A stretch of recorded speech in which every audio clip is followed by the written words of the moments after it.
ఇంత ఈజీగా కమ్మనైన ప్రసాదాన్ని తయారు చేసుకోవడం ఎలాగో తెలుసా?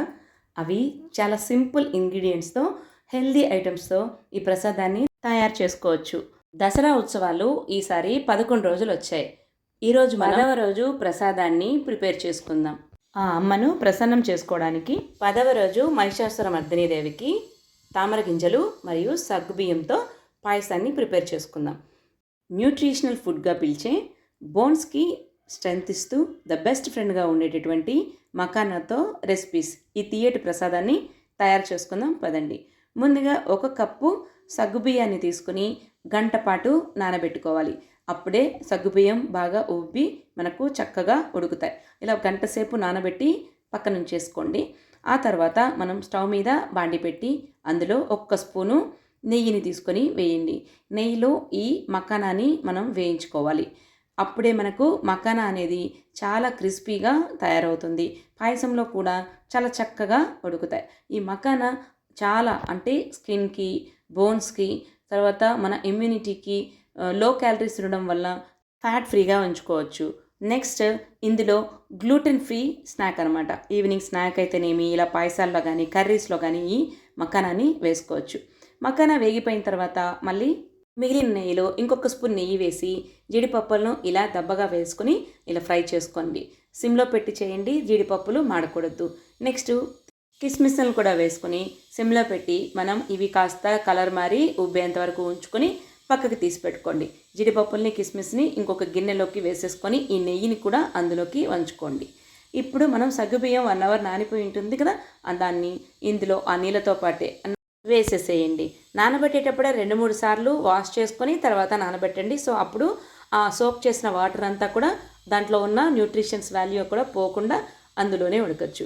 మూత పెట్టి ఉడికించిన తర్వాత సగ్గుబియ్యం దాదాపుగా ఉడికిపోయి ఉంటుంది. ఈ మూత పెట్టుకుంటూ మధ్య మధ్యలో కలుపుతూ ఉడికించుకోవాలి. స్టవ్ని మీడియం ఫ్లేమ్లో పెట్టుకొని ఉడికించండి. ఎక్కువ పెడితే వాటర్ అంతా ఇంకిపోయి సగ్గుబియ్యం అడుగంటుతుంది. అలా కాకుండా ఇలా మూత పెట్టి మీడియం ఫ్లేమ్లో వండిస్తే ఇలా ఉడికిపోయాయి. ఇప్పుడు మనం ఆల్రెడీ ఫ్రై చేసుకున్న మక్కానాను కూడా ఇందులో వేసేసేయండి. ఒక 2 నిమిషాల వరకు దీన్ని ఈ సగ్గుబియ్యం వాటర్లో ఉడకనివ్వండి. ఆ తర్వాత మనం ఒక 1/2 లీటర్ పాల వరకు వేసుకోండి. మీరు తక్కువ క్వాంటిటీ చేసుకుంటే ఒక 1/4 లీటర్ అయినా సరిపోతుంది. ఇలా 1/4 లీటరు చిక్కటి పాలు వేసేసుకున్నాను. దీన్ని ఈ మూత పెట్టి ఇలా కాసేపు ఉడికిన తర్వాత మనం ఏ కప్పుతో అయితే సగ్గుబియ్యాన్ని తీసుకున్నామో అదే కప్పుతో చక్కెరను కూడా తీసుకొని, బెల్లం వేసేవాళ్ళు బెల్లం కూడా వేసుకోవచ్చు. నేనైతే చక్కెర తెల్లటి ప్రసాదాన్ని పెట్టాలని అనుకున్నాను, అందుకని చక్కెర వాడాను. ఇప్పుడు పాయసంలో స్వీట్ బ్యాలెన్స్ చేయడానికి చిటికెడంతా ఉప్పుని 2-3 ఇలాచిని దంచి వాటిని కూడా వేసేసేయండి. ఇలాచీ ఫ్లేవర్ అనేది చాలా మంచిది, ఆరోగ్యానికి కూడా ఎంతో మంచిది. దాదాపు ఆల్మోస్ట్ అయిపోయిందండి మన పాయసము. ఇప్పుడు మనం ముందుగా వేయించి పక్కన తీసి పెట్టుకున్నాం కదా, జీడిపప్పు కిస్మిస్ని నెయ్యితో పాటే వేసేస్తే మనకు ఎంతో కమ్మగా ఉండే సగ్గుబియ్యం తామర గింజల పాయసం అనేది రెడీ అయిపోయింది. ఇలా సెమీ లిక్విడ్గా ఉన్నప్పుడే స్టాప్ చేసేసేయండి, లేదంటే గట్టిగా అయిపోతుంది. ఇలా ఉన్నప్పుడే మనకు కమ్మటి ప్రసాదం అనేది తినేటప్పుడు స్పూన్తో తీసుకొని తినచ్చు. ఇలా రెడీ అయిపోయిన ప్రసాదాన్ని గిన్నెలోకి ట్రాన్స్ఫర్ చేసుకొని ఆ అమ్మవారికి నైవేద్యంగా సమర్పించేసేయండి. ఎంతో ఈజీ కదా.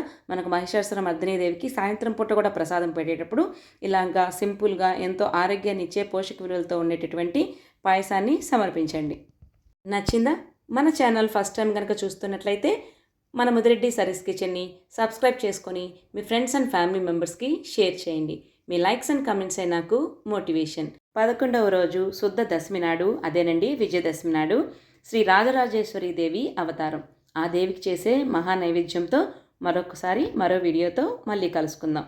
శ్రీమాత్రే నమః.